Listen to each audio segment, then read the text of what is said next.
Just talking in the background. Bop, bop, bop, bop, bop. We haven't even switched over. People are just listening to me talk in the background with the main screen on. Okay, here we go. Oh, why is that on? Why did I leave the Roll20 desktop? No one needs to see that. What a way to start. Hello, everybody. This is Biscuit Tin RPG, and we're back with Red Opera.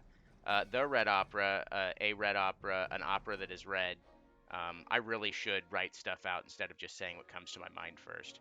So we'll go ahead and get. God damn it! I'm gonna have to mute you all before we go live. All right. So a couple shout outs here first. If you all don't know, if you go find at Splinterverse on Twitter, you can get a discounted copy of the physical version of the Compendium of the Absurd because we are a highlight for them this week, I believe.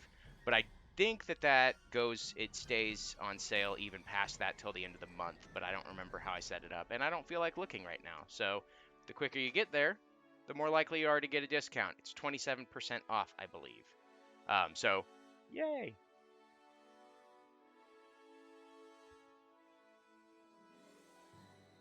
Yep.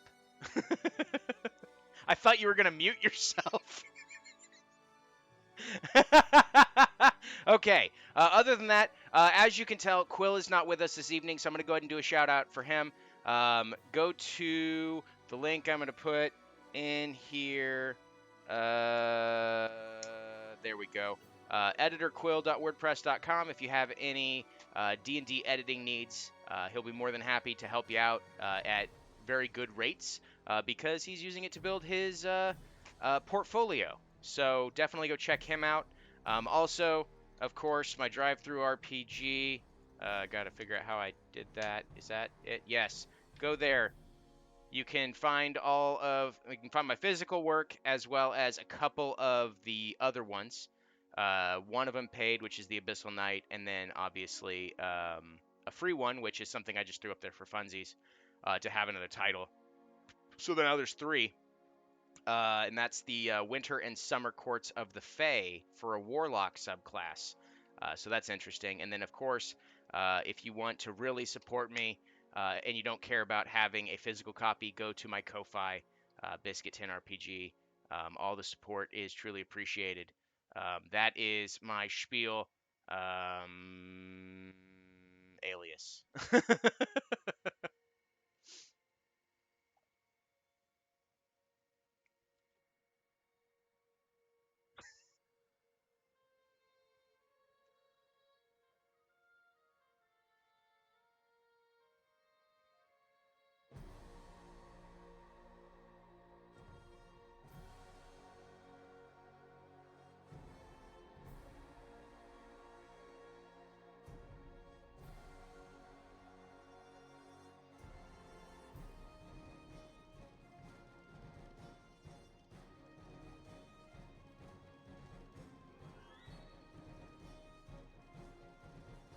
Hooray!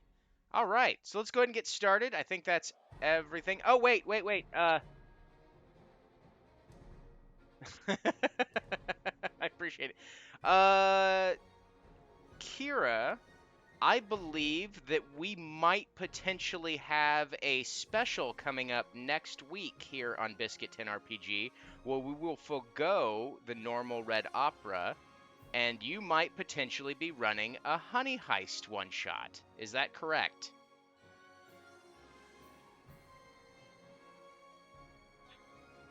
Everybody knows who I'm playing already. I won't spoil it for the viewers.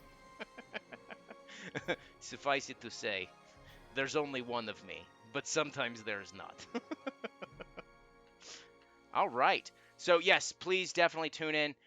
We'll be working hard in the background to do another one shot. I know that the last time we had a one shot, it was exceedingly fun, even though it was just a couple of us and Quill running it. There was talk of mothers, fathers, and bees. Who knows what's going to happen in this one? So, just check us out next week. Other than that, let's go ahead and jump into the. Uh, what is it? Yeah, I mean, I know that. I can't think of what this thing is called. The recap. There we go. English. Don't you shake your head at me, Mike. It has been a long day. Shut up. All right. So Quill didn't get a chance to look at this because he's not here tonight, and also he hasn't looked at the last two of them. So good luck, everybody, especially me. Session 19, Silence in the Library. Or I guess not. Thank you, Rosina. The party found themselves standing in a new location after stepping into a mysterious teleportation. I just ended it there. Circle. And before them stood a familiar face. Majin the Betrayer, with Fate standing beside them. With a small nod and a greeting, Majin began walking and urging the party to follow, impressing upon them that it would only be a matter of time before their pursuers or possibly something far worse caught up to them. Leading them through to the Catharac library, called the Aethernium Arcana, Majin waxed poetic about the state of the affairs in the city, and expressed a mournful expression while talking about Dorian's mental state, while trying to hold on to the puppet strings of power, and explaining that maybe a fresh set of eyes on some of the books in the library may give them the key on how to solve the strife within the city, and how to assuage the patrons and their growing gluttony. Upon getting to the library, Majin bid the party walk in and find something that might help.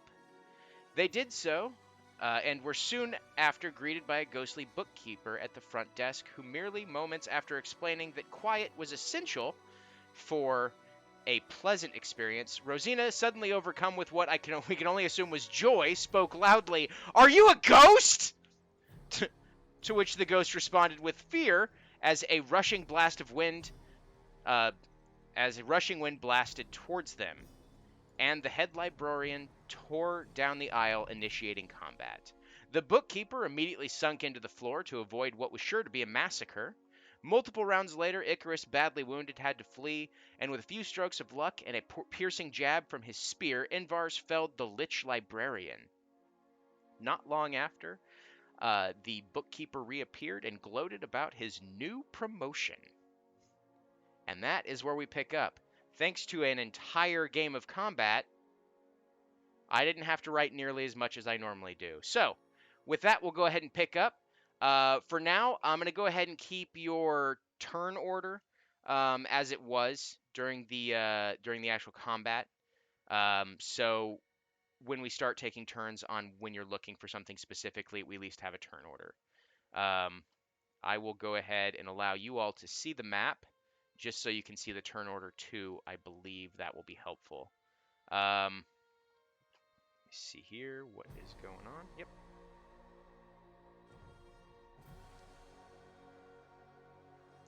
There's only going to be 4. I need to get rid of Icarus because we'll get to that in a second. So, as you are all, the Lich Librarian falls to the floor and turns into dust and gently breezes away, despite there not really being a breeze in the library. You worked hard, Grim Eyes, as well as a couple others, in order to try to put out the tiny fires that had started from what was quite possibly the worst spell to cast in a library, Fireball.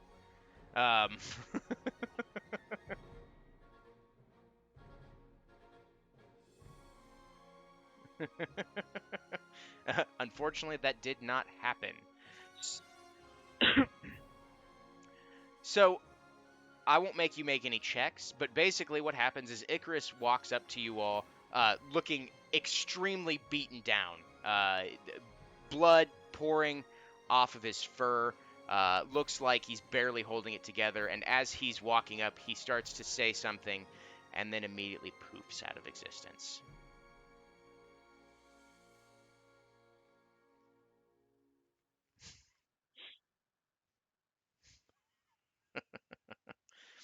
And with that, the librarian, the new librarian, new head librarian, the bookkeeper, turns to you all and says, "So, kinda thanks, kinda not. Why are you all here?"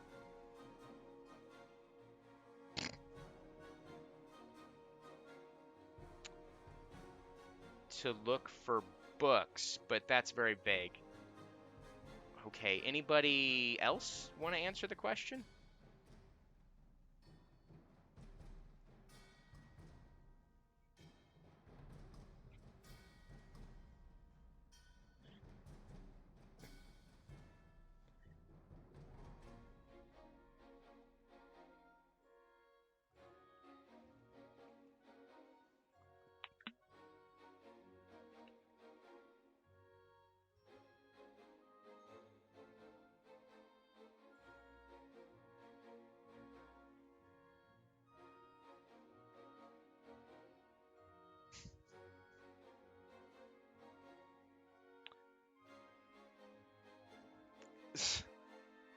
So after you all are sitting there just like spitballing whatever ideas you have that don't really make sense, Fate walks up and says, "We're here to try to find information on what is ailing the Shadelands. So we're looking for information that pertains to the creation of, you know, all of this and how the power was struck and the histories and lores behind it."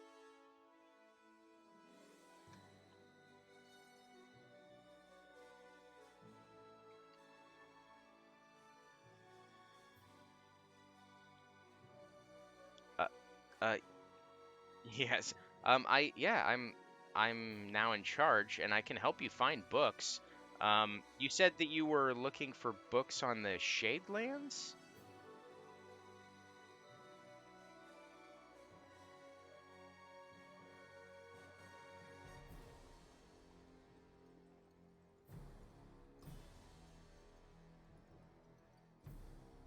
Okay. And he starts like sifting through a what looks like index cards in a drawer that he pulls out, and he starts placing them on the counter. And I want to post this for you all in Discord so that you have the list of books that he gives you. He says these might be beneficial. I don't know exactly. It's been a while since I've had a chance to actually read them, being stuck here at the front. But maybe some of these titles might help you.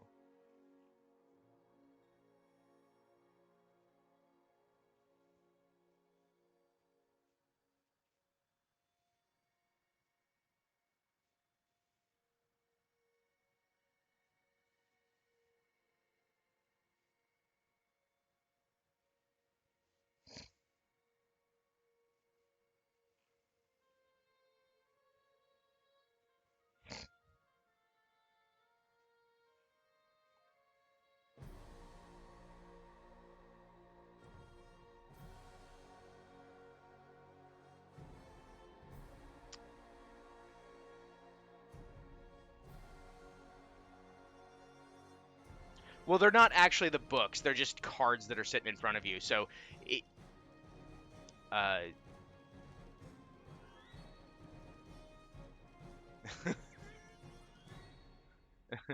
the, yes, the archaic dilly dally system. Yeah.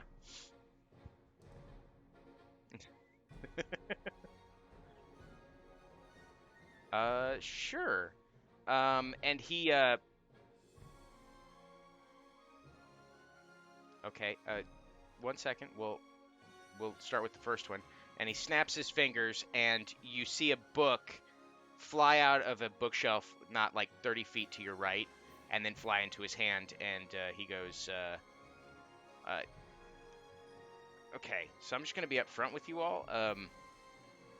The lich, the old librarian, was kind of quite frankly, a bitch. So be careful with these." And he hands Invar's the Shadelands an Arcane History. They all look like they're kept in impeccable shape for despite their age. Okay.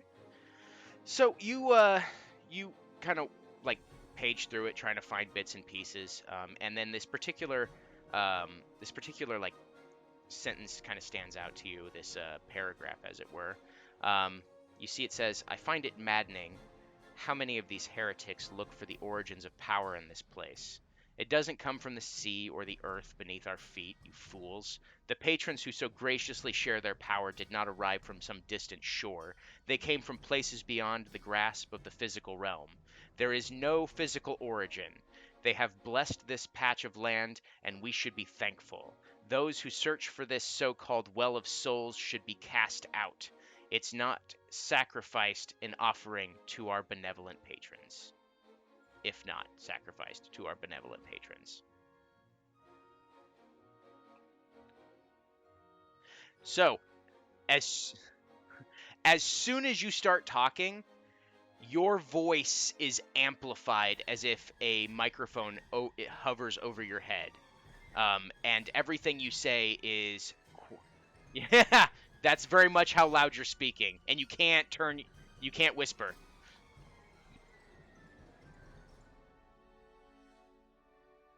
Wow. All right. I mean, we've got a pretty forward group here. It's cool. Do what you want.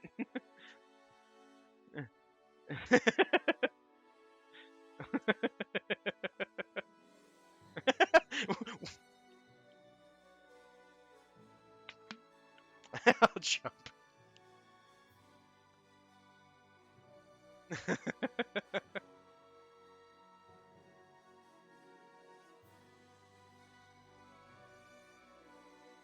Yeah.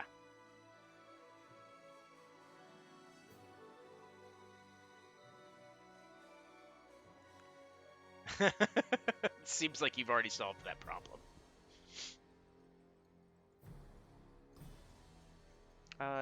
Yes.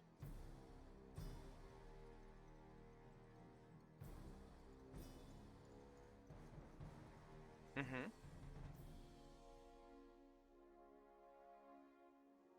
Well, not personally. I just know that we've got a massive collection of different books, and a lot of these authors are either dead or have moved on to other places, but we keep their works. The last book she published, let's see here. He starts looking through the list. Probably, if I had to guess, it's either the Dance of the Elements, or the Patrons of Yon Koth.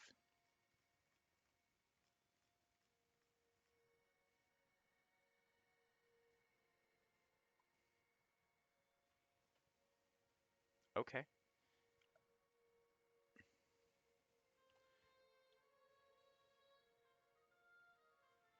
Yep. Okay, so we'll start with the Black Pact and get that for you. And he snaps his fingers, and a book. You can't see it at first. He just holds his hand there. It's like almost like 20 seconds before the book shoots from the back of the library and ends up in his hand. The Black Pact. Do, do, do, do, do. It is a very beautifully well done. It's a very beautiful book, but there's something offsetting about the book itself. It's bound in leather, but it doesn't look like the typical leather you see elsewhere.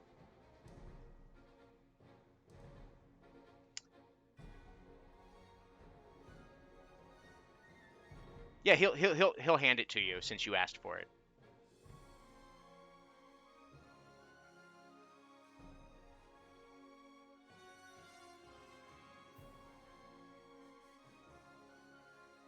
Hmm.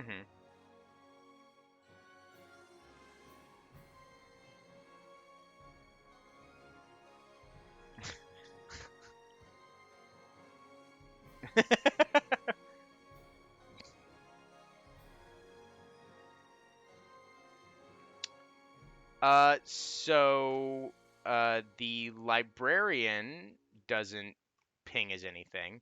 If there's any good or evil in the party amongst you, you should reveal yourselves. Okay. I mean, you see like nothing really in your direct area, but you get a sense that there's some stuff further out. Like maybe some books back in the library may not necessarily be the best thing to have on your person. But none of these books really ping as evil directly.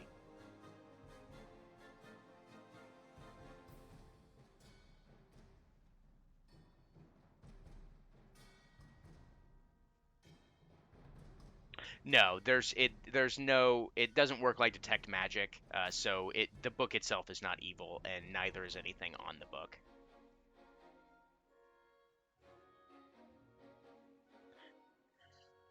Yeah, so you flip through it, you look at the table of contents, and you see something, and you're like, oh, what the, common misconceptions? What's that? And you kind of flip to that page, and the paragraph that catches your eye is that it is a common misconception that warlocks only maintain one pact with one patron. This is likely true for most. However, those willing to stretch their souls to the breaking point can always take on more power. As long as they draw breath, and even after in some cases, there is always more power to be drawn from the well.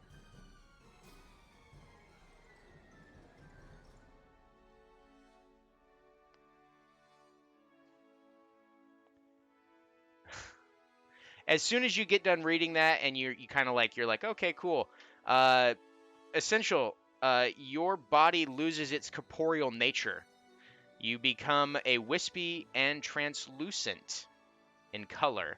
Um, you are now a ghost, and you must pass a charisma check every time you wish to physically interact with something or someone, or the interaction fails.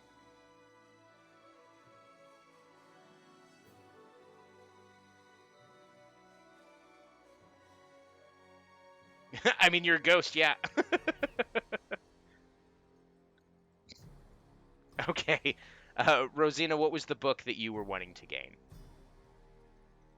The Patrons of Yon Koth, A History of Gods and Monsters. Um, the librarian.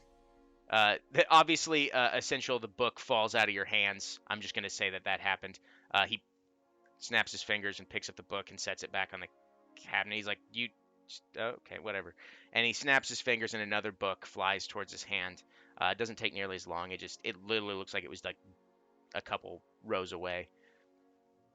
And this book is just it is a beautiful bound green book inlaid with a gold kind of picture of what appears to be entities of some unknown origin kind of clashing with each other on the front.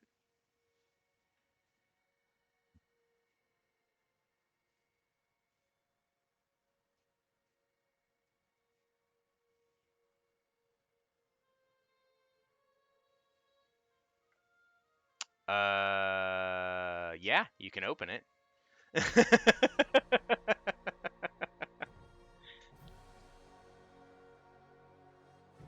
Okay. So, as you open the book, nothing immediately really happens. You're sitting there looking at it. You flip through a few pages and you get kind of caught on a few different things. And kind of what you gain from what you're reading through here is that the patrons came here from realms not bound by corporeal form, but our world is very much bound to the physical. Ergo, it all had to start from some physical point, a place where the shadow fell, the Feywild, and all other planes of existence converge. Dorian knows of it, I am certain. He built his empire here because the patrons were here. It has something to do with the nameless Black Sea, but why he built his stronghold along the coast, putting a stop to pagan rituals that putting a stop to pagan rituals that used to occur there, we don't know.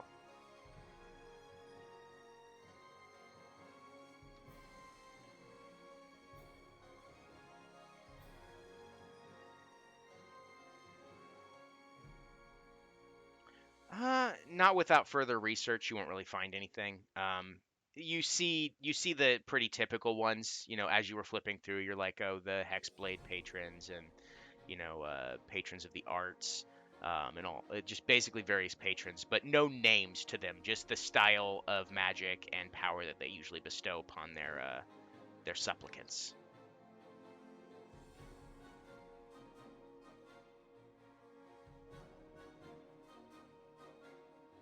Oh yes. You actually know that one's name, and while I can't remember it right off the top of my head, you do see a few references here and there, uh, but it's usually referred to as one of the old ones. So it is immensely powerful. Its actual reasoning for what it does is completely alien to us. And there is a note saying, "God forbid anybody ever release that thing."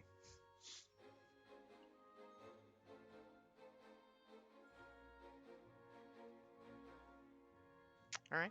So as you're relaying that information, a tiny rain cloud materializes above your head, and a torrential downpour is falling on you, soaking you immediately. Um, as you try to move around, the cloud follows you. So you are under a rainy day.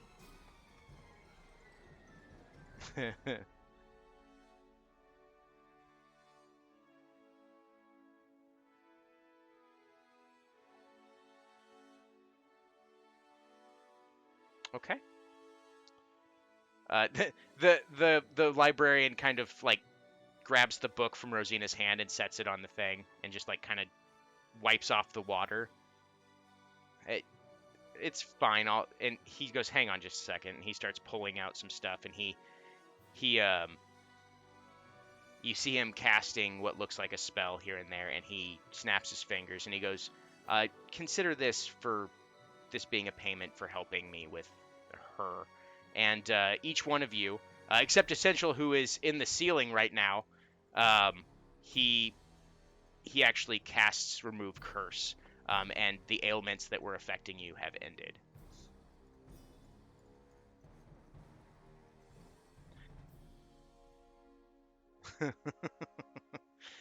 So he goes, okay, and then he pushes the book back towards you so you can continue reading if you wish to, and he actually just reaches underneath the desk and pulls out this book, The Accursed King, a Portrait. It has a silver inlay of what looks like the profile picture of Dorian on the front, the Accursed King, and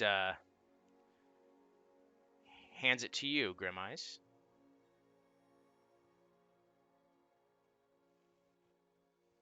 Okay. So you're flipping through it. There's really no table of contents. It looks kind of like a biography. Um, Not sure who really wrote it, but in summation, as you're reading through it, it says in summation, Dorian deserves his accursed moniker, but not for the reason intended by those who bestowed it upon him. He is not the accursed king because he is some infernal beast. No, he is accursed because he has damned himself in sacrifice to save us all. King Dorian is the selfless hero that will protect the Shadelands from annihilation. Those who cast aspersions his way can never know the pain he has endured for us. They will never know the depths of his sacrifice.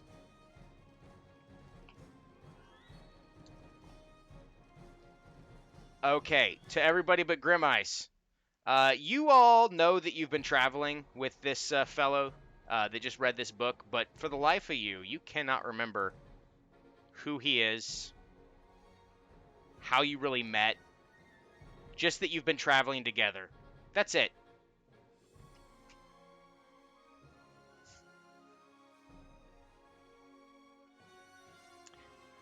You forget the name and all details about them.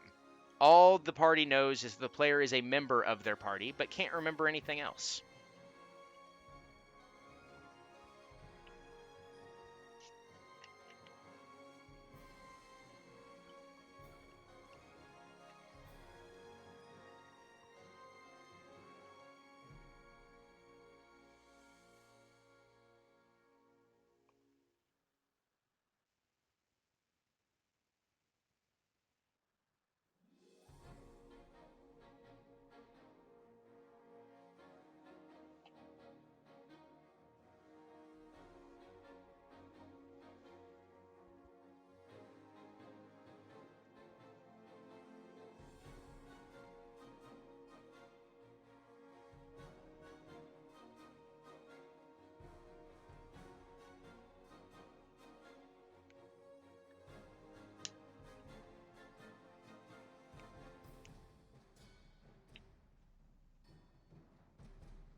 To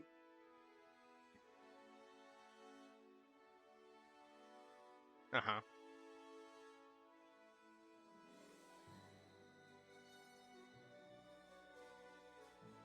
On what? Oh, they're the enforcement force for the other side of the city. I don't really care. This is kind of my life.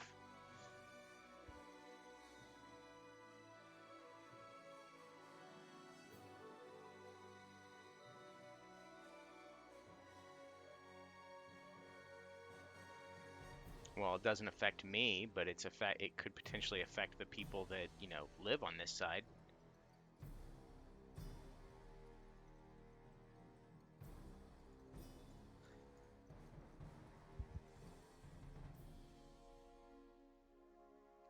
So, no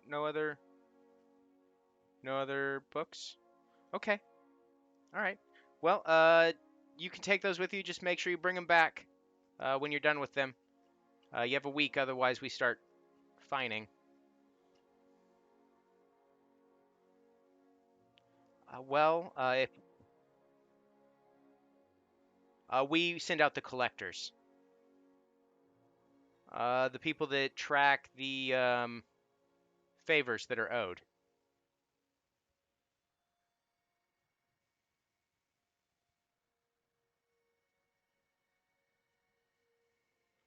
Okay. Takes it and he puts it on a cart next to the desk.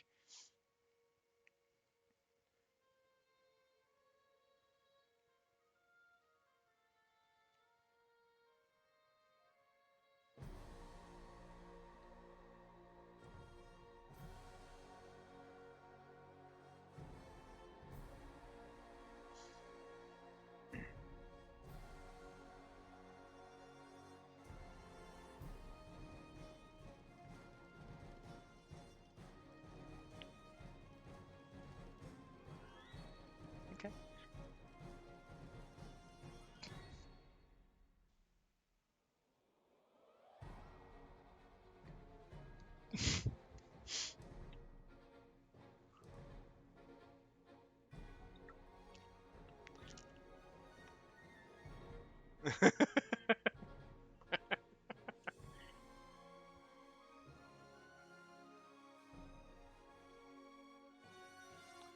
Well, once you came back down, he'll remove the curse.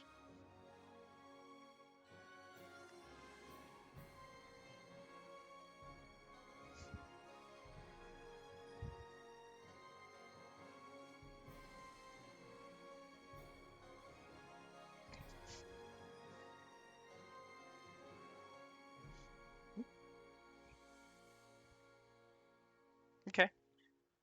So if there's nothing else, the new head librarian thanks you for your time and says if you need anything, feel free to come back.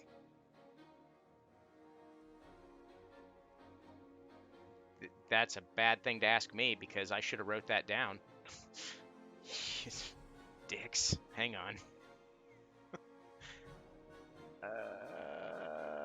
What's his name? What's my name? It's like what's my age again, but no. Oh, make me go all the way back to Master Ridgewell Beckett.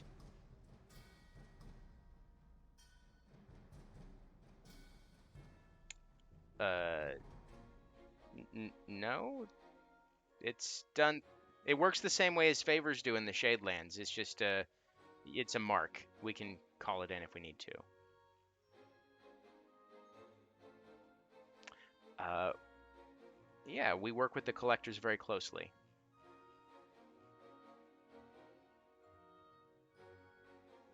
Yeah. Well, actually, no, you haven't told me, so I don't know.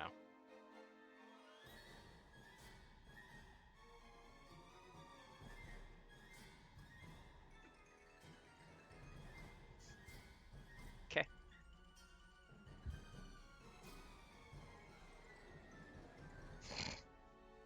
So as you're walking out, you're walking towards the front door. Literally, 30 seconds goes by, maybe a minute, and you forget everything he's told you so far. Grim Eyes, yeah. Grim Eyes.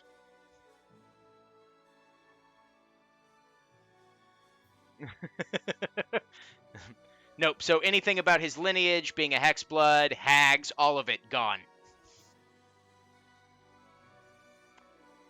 No.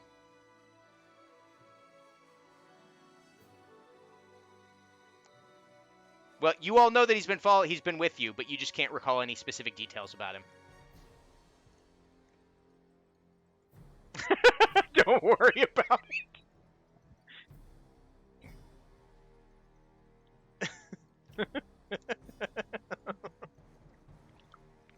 Okay.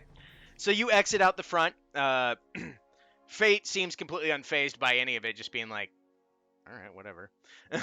And you walk out front, and once you exit, you see Majin still sitting on the stairs. The smell of smoke and fires clogging the air, as obviously the battle across the bridges is still going pretty strong. Ash is falling in the air from the destruction that's been happening around the city. And Majin turns and says, "So, what did you learn?"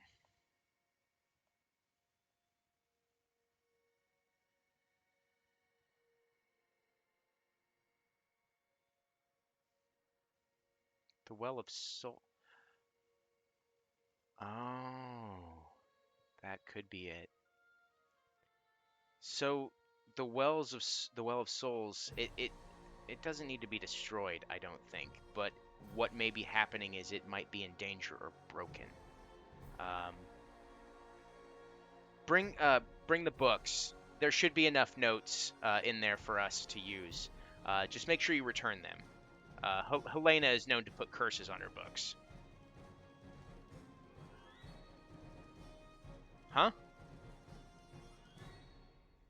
Helena, the head librarian. Really? Well, looks like I can visit the library again.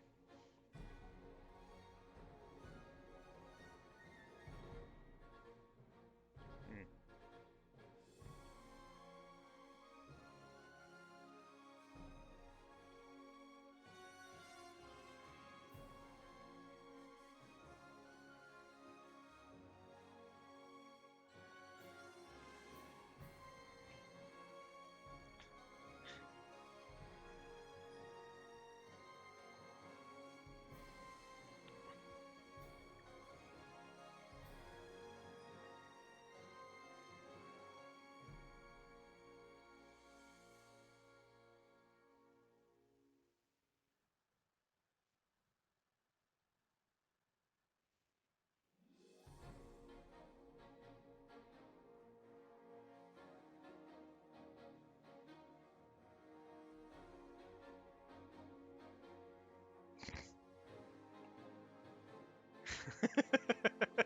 So I guess into Rim Exius we go. I'd like to apologize in advance for this next part, Majin says.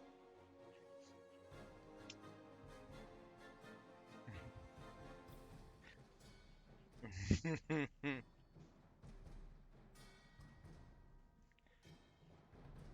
my goodness, hang on. I'm trying to scroll down here because there's something that we're skipping because it doesn't matter. Do do do do do do do do do do do. All right. Nope. Goodbye. There we go. Also goodbye. Ah, here we go. Nope. That's stuff you don't need either. Goodbye.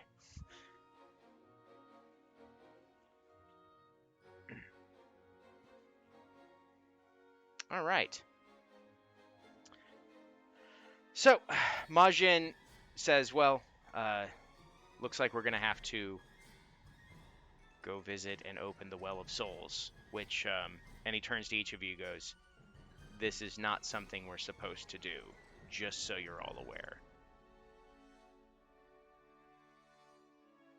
Of course it exists. Where do you think all the power comes from? That would be catastrophic.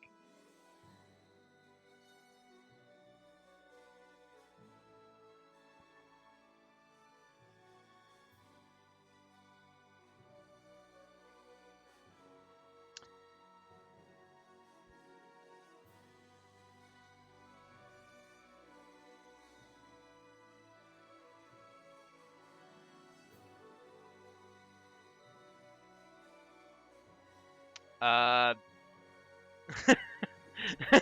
all right, so we'll do this in order. First, Rosina, what are you trying to insight from Majin about destroying? Is it about like what? Oh, okay. Yeah, you can roll insight.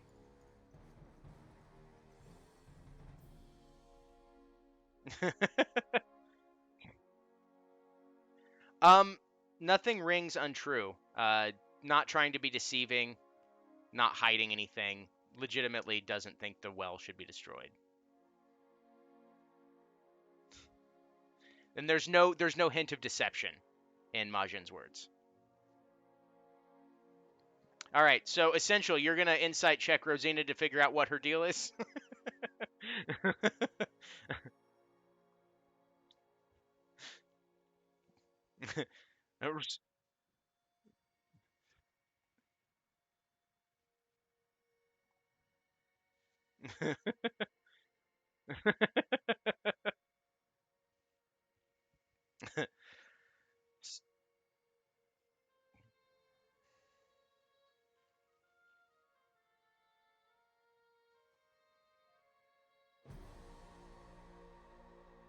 So, Majin, actually, as you're walking through the city, will ask. Those are the two of you, or three, that I think actually have a book on them. If they can take the book and look through it as they're walking, seemingly walking through dark alleys and stuff, trying to avoid major thoroughfares. Obviously, trying to avoid, um, you know, your pursuers as best as possible, and to avoid attracting suspicion. Reading. No, it's fine. Um, you see Majin reading through the book and like just very like actually looking and reading and going, uh, perhaps, and then hands a book back and then takes the next one from the other one of you. Um, and As you're all walking, um, I need all of you to make a perception check. Also, you've all forgotten about Grim Eyes again. And all the stuff you've been talking to him about.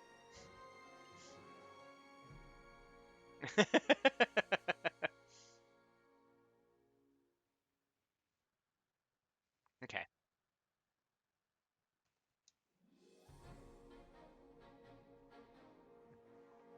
Okay.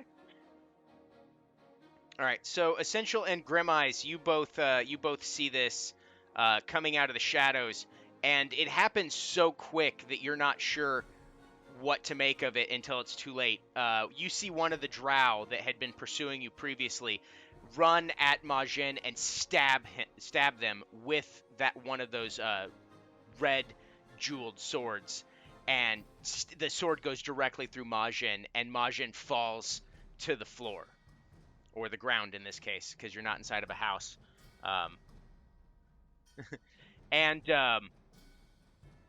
Yeah, and Majin falls to one side, seemingly like not necessarily like dying, but like really messed up from whatever just happened to them. Like it was one of those I didn't see that coming. Everything is like fading to black, and as you're paying attention to that, you all see around you there are five other drow that have popped out of different shadows and alleyways. You don't see the weird fiend creature that was with the previous party that was chasing you, but you do see these 6 drow and they've encircled you. Before any of you have a chance to react, Majin says, "Don't, I've got it." And Majin snaps their fingers, and a poof of green fire shoots out from their hands and goes outwards. It just passes right past all of you, and as soon as it hits the drow, all that you see left is ash. Just like a kind of an ash outline, like the ones that are near buildings. It's like think of Hiroshima. Yes, it like there's an imprint of them, and then there's ash on the actual floor. Floor, obviously. Yeah, it was pretty brutal, like an instant death. A wave of power hit them, and then they disintegrated. And he's laying there. Majin's laying there and says, "I'm not much of a healer. Can...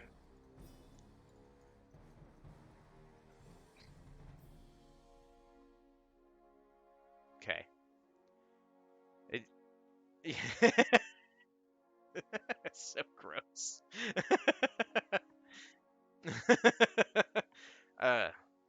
Thank you, thank you. I thought we could avoid them. That they're the accursed. They're Dorian's personal bounty hunters. It seems they know I'm helping you too. So I hope that there weren't any others around here. If that was the entire pack of them, then we should be fine. Because they didn't know I was helping you before, and if these are the only ones that did, at least maybe I'm safe for now.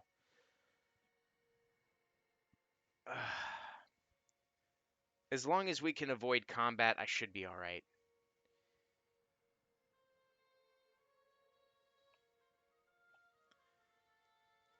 Well, I mean, they may have been following us before that. They may not necessarily know our destination.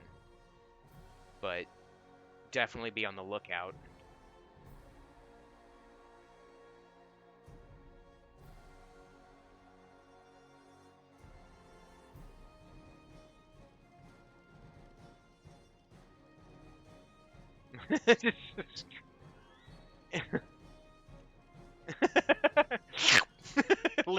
licks his eyeball.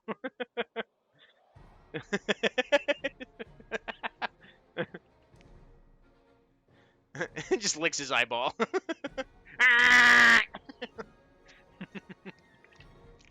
He makes that makes his dumb noise. So we should probably get moving in case there's others that are following us. So, as you continue walking, you're kind of heading a little bit further out behind the city. Not necessarily outside of the city, but you're heading farther back into Cathrock. Everything, obviously, on this side of the city, as I've said previously, is very just. It's the buildings are like you like your metal black. So everything about this is just very steeped in shadow, and you can sense that the stones of these buildings are not necessarily just normal stone, but you can't quite place it.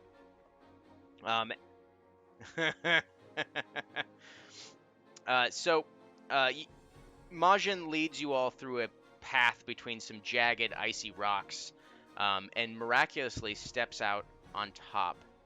You come to the edge of basically the Black Sea, which is where the rush empties into or comes from. And inst- I gotta stop looking at Discord. You guys are jackasses. And instead of sinking into what could presumably be the water, I'm minimizing this. This is enough of your shit. um, Miraculously steps out on top of the black water lapping against the shore. Majin turns to you all, and their eyes glow while they summon forth. While they're kind of, motioning to you to follow them onto the sea. which those of you that do follow miraculously can walk on top of the water.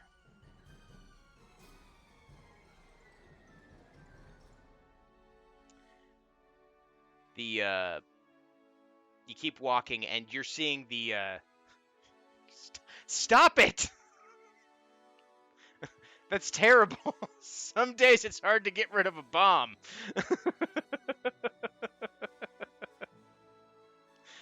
At some point, I'll probably post this on Twitter to let you all know what I'm being forced to see over here. Stop pinging me! 4 pings in one server. So, as you're walking out onto the, I'm Batman. Okay, that's it. I'm minimizing this. I'm done. It's muted. I don't care anymore. No, it's too late. I don't even care anymore. I'm just gonna continue trying to run a story here for an ungrateful group of Batman posters.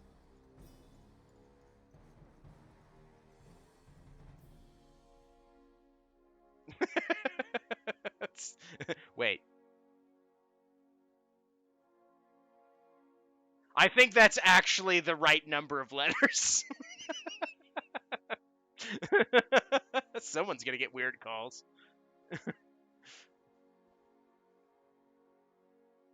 Okay, perfect. Right. So as you're walking out onto the sea, you're getting further and further. You're getting further and further away from the coastline, and you're leaving the city behind you, both sides. After you continue walking for honestly about an hour, Majin halts the party, motioning to you all to stop, and silently counts the waves. Looks like looks like they're pointing at the waves and counting. One,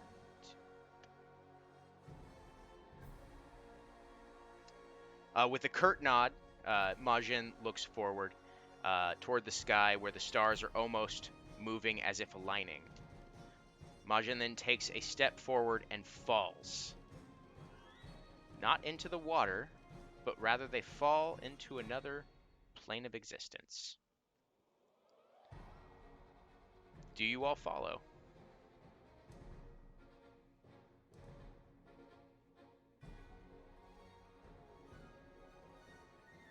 Okay. so, so as you each take a step forward, you have an overwhelming sense of vertigo that takes hold. You can't quite figure out your center of balance. You're nauseous, but you're not sure why as you step in, and it's almost as if you're now walking underneath the waves. It's as if you've become part of a MC Escher painting in real time. So before we get more into that, I believe Essential was going to take a look around. What are you looking for?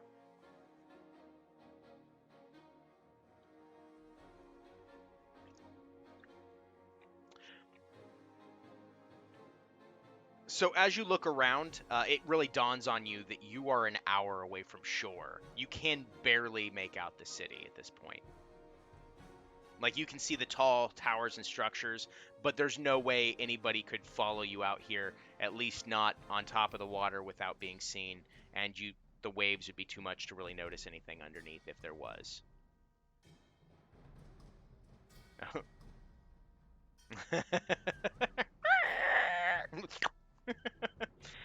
So, each of you take a step forward and fall downward, tumbling forward and then standing straight up as if nothing happened. When you look down, you see the stars and the aurora lights of the night sky below you, as if you're standing on the underside of the nameless Black Sea. However, you're not underwater. You can breathe normally. But it seems as if you're standing on glass. You can see the waves happening below your feet, but nothing is affecting you. As you kind of take all this in, you all see that a white stone staircase rises before you. If you look down, quote unquote, you'll see that it extends about a quarter mile where it switches back at a landing.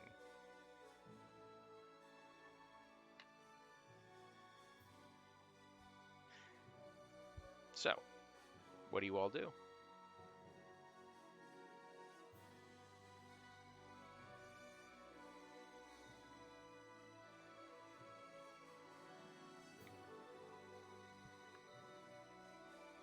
You know that he's part of your party, but you just can't recall any specific details.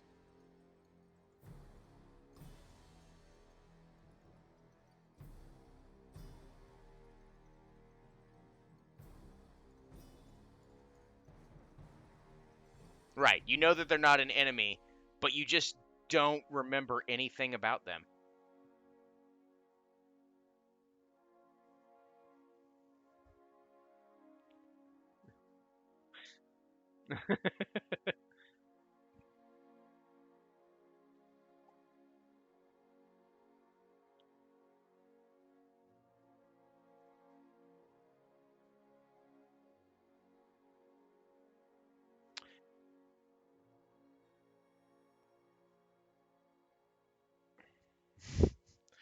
So here's the fun thing about that. You do that studying thing, interacting with Grimeyes, formerly known as Grimeyes, hashtag nobody knows.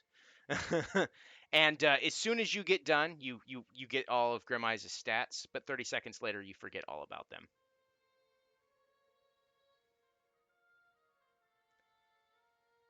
No.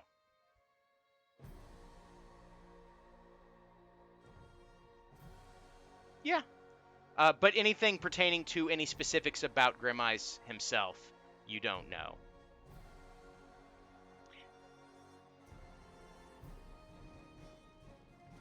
Yeah. So for you specifically, when you said he's an evil son of a bitch, that you don't remember saying that, and you don't remember that he's evil, right?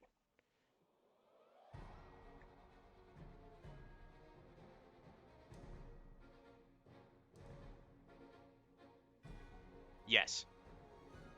Very vague and loosely worded. You're all welcome, especially Grim Eyes.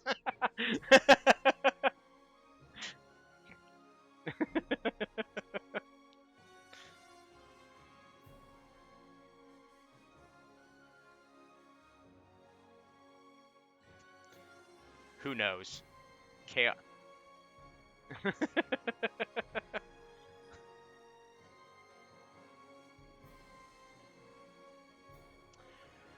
All right. As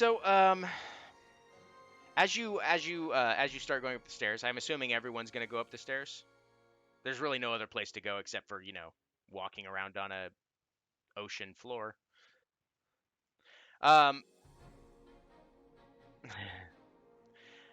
the second as you get to the top, what?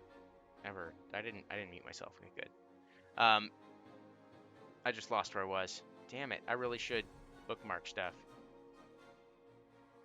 Ah, yes. walking, walking on broken glass. Man.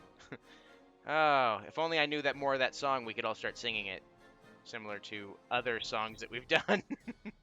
Okay, so the second, so you it's connected by a length of stairs that are upside down, or are they right side up? If the part, if you are all currently upside down, so who knows? The second, when you get to that landing, is inverted, an inverted length of stairs, another half mile, and then connects to a flat plane of twinkling black diamonds. It's then when you reach this area that you all see a temple, and to that, Majin goes, and that is Rim Exius. And when now you have the name of it, but Rim Exius hangs down from the ceiling above or below you. It's a massive labyrinth made of many varying types of stone, much of it black. There are plenty of white, gray, and tan too. The architecture seems inconsistent, as if it had been cobbled together by dozens of builders from wildly different realities. As you're kind of all taking in this view of whatever this is before you, you understand that it's a labyrinth, just based on what you can see. Majin says, "Here's what we know. The king was the first in the Shadelands to discover the well. Lost in torment and willing to do anything, he journeyed out into the sea to pay the ultimate price. Many warlocks have tried and failed to find this place. In fact, most fail. And of those that make it here, even fewer manage to reach the well itself. He and I are two of the lucky ones."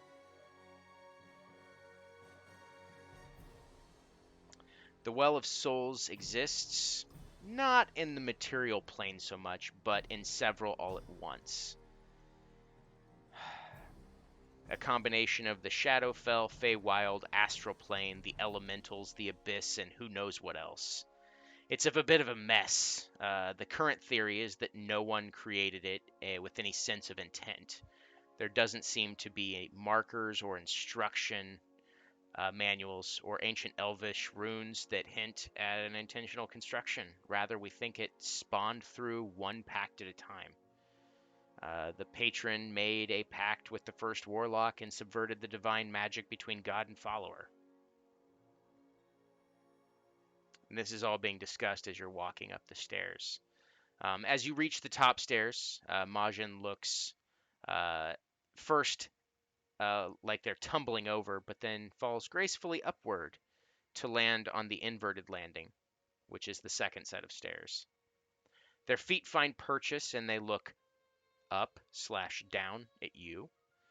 Um, and they look at you expectantly, as if to say, "Come on."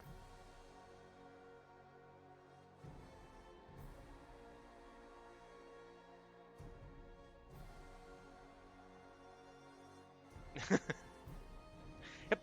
Walks forward, and same thing happens to you. It's a little bit disorienting at first, but then as you kind of like take that step over, you do kind of a half flip and a 180, and you land with your feet on the inverted walkway.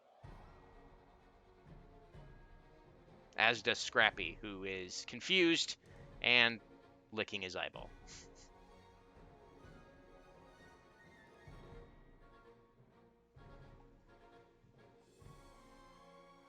Stress human. Stress deeply. All right. I assume you each take your turn doing the same. All right. Transitioning the landing grants the same vertigo as falling through the ocean. Gravity reverses, and now you're all standing at the top of a long staircase looking down at the labyrinth below. Majin continues. So they subverted the cycle of life and death. When a cleric or faithful dies, they are meant to go to the afterlife, and, well, you know the deal. Our theory is that each pact made with a patron added another thread, another pathway in the astral realm. Power flows from the patron to whoever it needs to go to, and power flows back to the patron when deeds are performed. In the material planes, it's the Shadelands. In the Feywild, the Vale. Inside the elemental planes, you'll find blood as well. You'll find bleed as well. Fate kind of looks back up at the ocean ceiling, the stars beyond it, and says to each of you, "Look, I know that some of you are probably uneasy with this whole thing and Majin and the way that they portray themselves.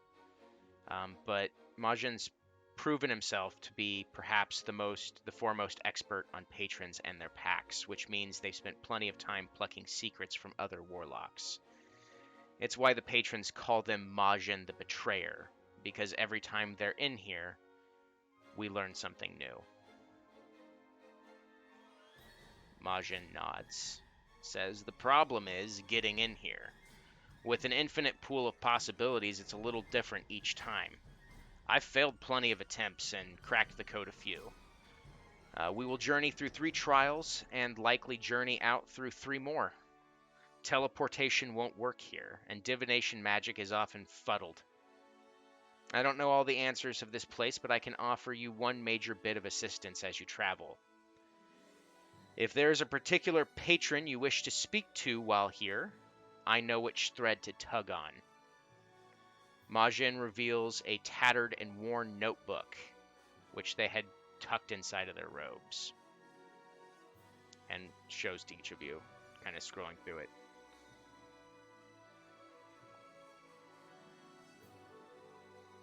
Very well. What's your patron's name?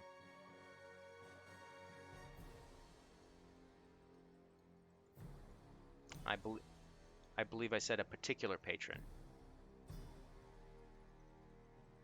That requires more information than just mine.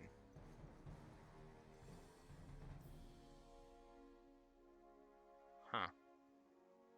Well, maybe you'll learn. But unfortunately, I can't help. I can't really help with that little information.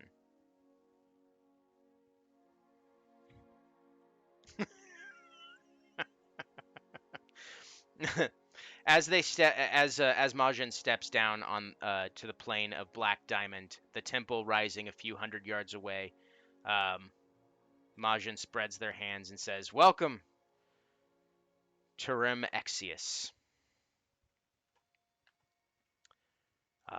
If you all need to take a rest or anything before we begin, now would be the best time to do it because, like I said, I don't really know what's going to happen once we get inside."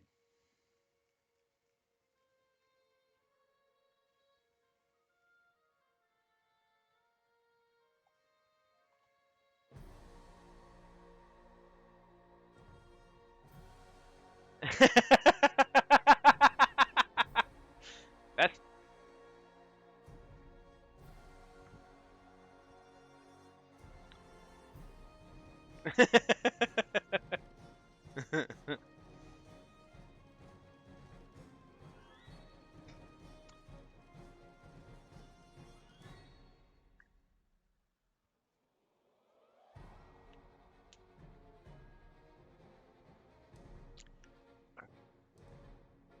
so.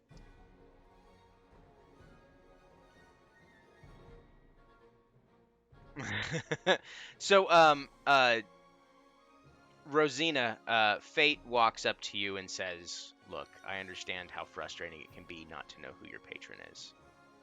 I don't know who mine is." Yes. No, it happens from time to time. I never really got to speak with my patron. I still have my powers, of course, but anytime I reach out, just silence, and I don't know what to look for. So I'm kind of hoping that maybe I can find that out while I'm down here too. Well, that's kind of the beauty of the Well of Souls being the centerpiece of all of the patrons. It's much easier to reach them, even if they don't want to be reached.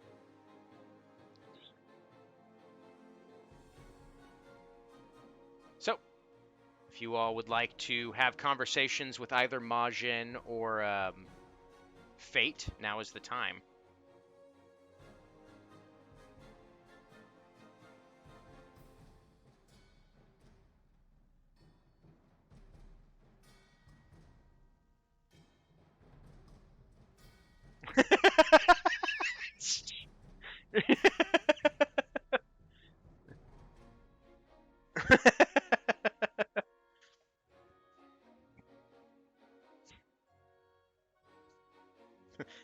Sorry, it's however long you all want to take.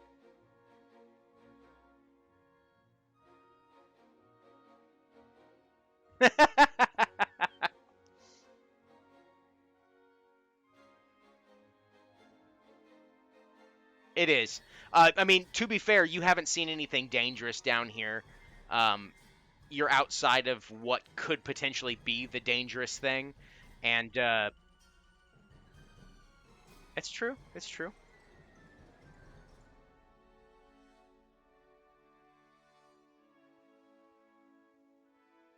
There you go.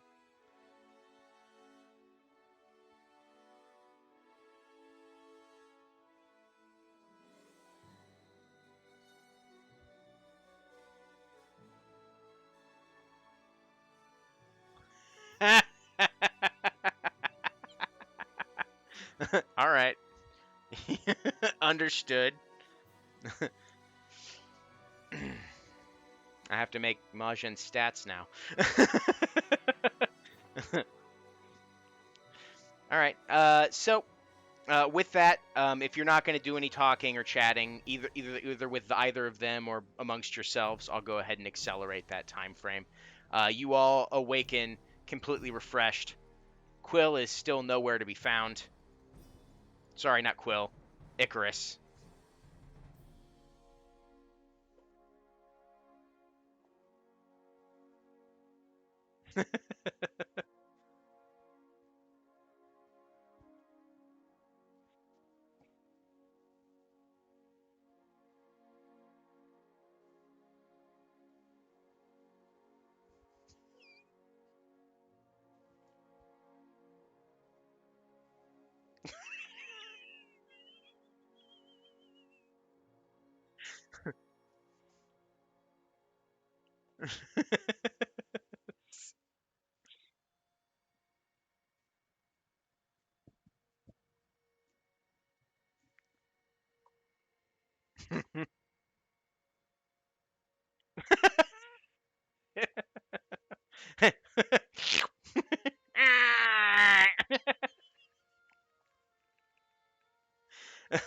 All right. Uh,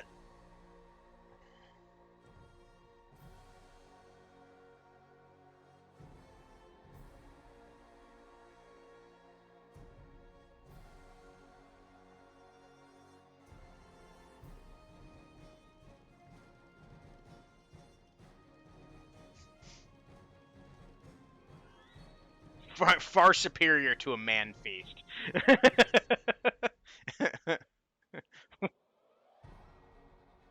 Yes, you had a successful long rest. Nothing bothered any of you.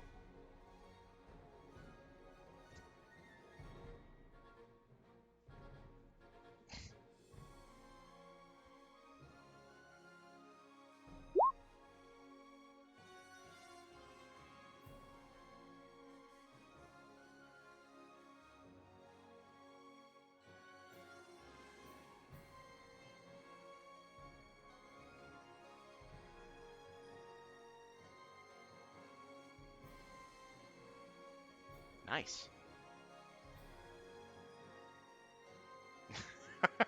Are you gonna allow Scrappy to partake of the hero's feast, or are you gonna be an asshole?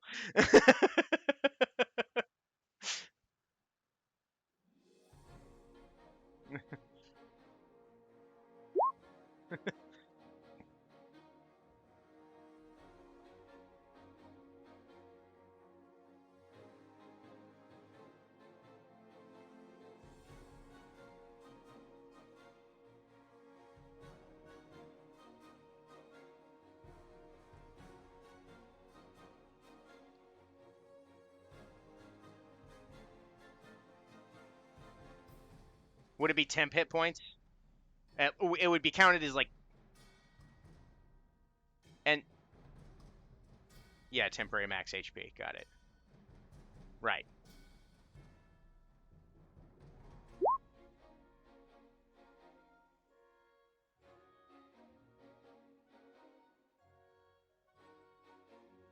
Sweet.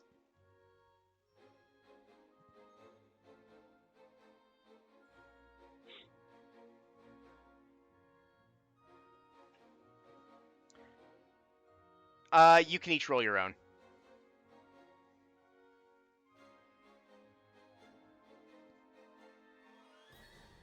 Yep. You're also getting because you'll also it's basically you roll those and you add those automatically. They're automatically increases. No, no, no, not at all.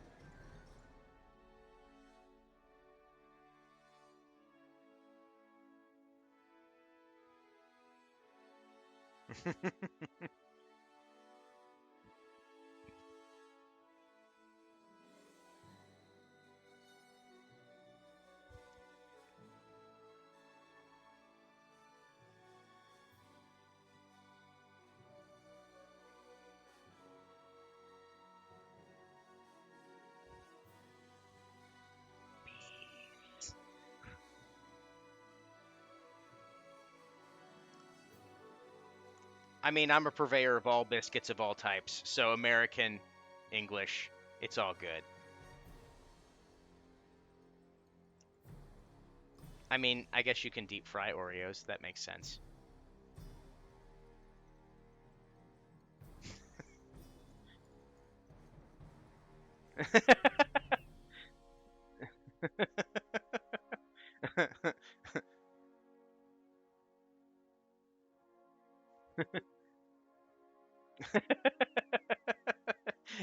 You all immediate like you get all these benefits, but also have diabetes.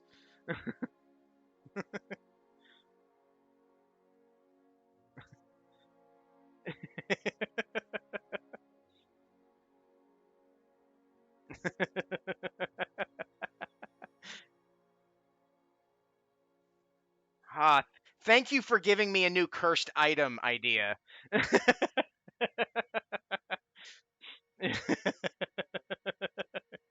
Let me go write this down real quick. Terrible idea number 672. Okay. Terrible Heroes Feast.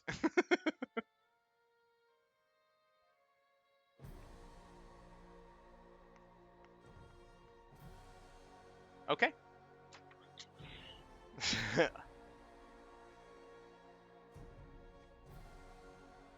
Oh my god. All right. So when you're all ready to go, you approach the entrance to Rim Exius. The front entrance is a large, wide opening in the wall, flanked by towering statues of devilish fiends and divine humanoid creatures. As you step through the threshold, you may be surprised to find that you're not in a narrow stone hallway as you might expect in a labyrinth. You stand on a ledge overlooking a massive, cavernous chamber. The walls are checkered with with a pattern of black and white bricks. Dozens upon dozens of brick staircases crisscross to form a honeycomb of paths. You all see that there are several doors built into the walls, accessible via the. I can't pronounce that word. Circassius? That sounds good. Circuitous. Circuitous is the word. It's basically it's a circusy looking set of stair routes. One door in particular stands out, located directly across and higher up near the ceiling. You see a large, black, wooden bound within a shining steel frame and three keyholes. That's what the door looks like. Uh, Majin looks at each of you and says, "It no matter of the force or magic, you cannot use that to bypass the door. Um, you'll have to find three keys, and that means picking any number of these rooms to potentially gain a key."